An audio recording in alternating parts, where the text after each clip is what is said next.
കണ്ണൻ ഇനി നടക്കാൻ പറ്റത്തില്ലെന്നാ ആ തോമസ് വൈദ്യൻ പറയുന്നേ. അങ്ങനെ തറപ്പിച്ചു പറഞ്ഞോ? ആ പറഞ്ഞു. നടക്കാത്ത ഒരാളെ എനിക്കെങ്ങും വേണ്ട. അങ്ങനെ പറയല്ലേ മോളെ. അവൻ നടക്കുമെന്ന് കരുതിയിട്ടില്ലേ മോളെ മോളോട് കല്യാണം കഴിക്കാൻ ഞങ്ങൾ പറഞ്ഞേ. പക്ഷെ അങ്ങേരുടെ കാൽപാദമൊക്കെ അനങ്ങി തുടങ്ങിയപ്പോ എനിക്കൊരു പ്രതീക്ഷ ഉണ്ടായിരുന്നു. അതുകൊണ്ടാ എല്ലാരും പറയുന്നതും കേട്ട് ഞാൻ അപ്പച്ചിയുടെ വീട്ടിൽ പോയി നിന്നത്. ഇനി എനിക്കത് പറ്റത്തില്ല.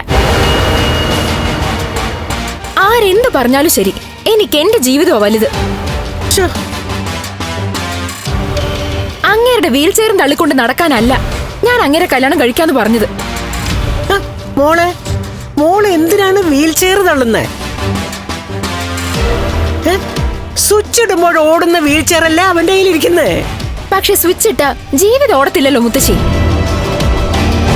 സ്വത്തിൽ പകുതി ലക്ഷ്മിക്ക് കൊടുത്തെങ്കിലും ഇപ്പോഴും അവര് നല്ല ആസ്തിയുണ്ട് മോളെ. എനിക്ക് അത്ര ആസ്തിയുള്ള ആളെ വേണമെന്നില്ല. അത്യാവശ്യം എന്റെ കൈ പിടിച്ച് നടക്കാൻ കഴിയുന്ന ഒരാളാവണം എന്റെ ഭർത്താവ്. എനിക്ക് അത്രേ ഉള്ളൂ. അയാളൊരു കള്ളനാ ആ തോമസ് വൈദ്യൻ. കേട്ടോ സീമന്തിനി, ഞങ്ങൾ ആദ്യം ഇവിടെ വന്നപ്പോ ലക്ഷ്മിയുടെ കുഞ്ഞു പോയിന്ന് അയാള് സമ്മതിച്ചതാ. എന്നിട്ട് പിന്നെ ലക്ഷ്മി കുഞ്ഞു പോയില്ലെന്ന് പറഞ്ഞപ്പോ അത് ചെന്ന് ചോദിച്ചപ്പോ അത് ശരിവെച്ചു. അതുകൊണ്ട് അയാൾ നടക്കത്തില്ലെന്ന് പറഞ്ഞ നടക്കാനുള്ള സാധ്യത കൂടുതലാ. ഈ വിഷയത്തിൽ അയാൾ എന്തിനാ മുത്തശ്ശി കള്ളം പറയുന്നത്? അങ്ങേര് ചികിത്സിക്കുന്ന ഒരു രോഗി നടക്കുമെങ്കിൽ അതങ്ങ് തുറന്നു പറയുന്നതല്ലേ അങ്ങേർക്ക് നല്ലത്. അങ്ങനെയല്ലേ അയാളുടെ മരുന്നിന് ശക്തി ഉണ്ടെന്ന് മറ്റുള്ളവർക്ക് മനസ്സിലാവൂ. ദേ, അയാൾ ഇനി നടക്കത്തില്ല. അതുകൊണ്ട് ഈ കല്യാണവും നടക്കത്തില്ല. മോളെ പോകല്ലേ സീമന്തിനി. സീമന്തിനി, ആ പ്രതീക്ഷയും പോയോ? പെണ്ണിന് ഇനി പറഞ്ഞിട്ട് തിരുത്താനൊന്നും പറ്റില്ല. എന്നാ ഇത് അറിഞ്ഞിരുന്നെങ്കിൽ നേരത്തെ അങ്ങേരെ വിളിച്ച് പറഞ്ഞേനെ പ്രതീക്ഷ ഉണ്ടെന്ന് പറയാൻ. ഇതാ കിളവൻ നടക്കത്തില്ലാന്ന് വെട്ടി തുറന്നങ്ങ് പറയുകയും ചെയ്തു. ഇനിയിപ്പോ വരുന്ന പോലെ വരട്ടെ. അല്ല, അവനെങ്ങനുണ്ട് മേഘന്?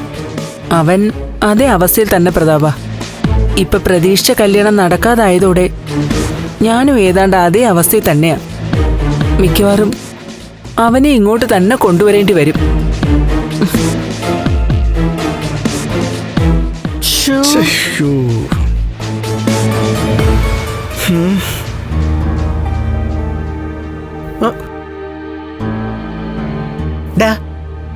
ഒരു കണക്കിനെ ആ പോയവള് കണ്ണിനെ കെട്ടാത്തതാ നല്ലത്.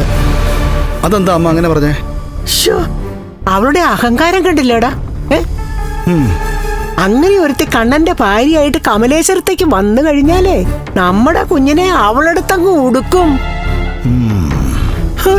ഇനി പഴയതുപോലെ അബദ്ധം പറ്റാൻ പാടില്ല പ്രതാപ. ഇനി കണ്ണനെ ഏതെങ്കിലും ഒരുത്തി കല്യാണം കഴിച്ച അവള് നമ്മുടെ മോളുടെ അടിമയായിരിക്കണം. അല്ലെങ്കിൽ അവൻ കെട്ടരുത്. കെട്ടാതെ പുര നിറഞ്ഞങ്ങനെ നിക്കട്ടെ. അതിന് നമുക്കെന്താ കുഴപ്പം?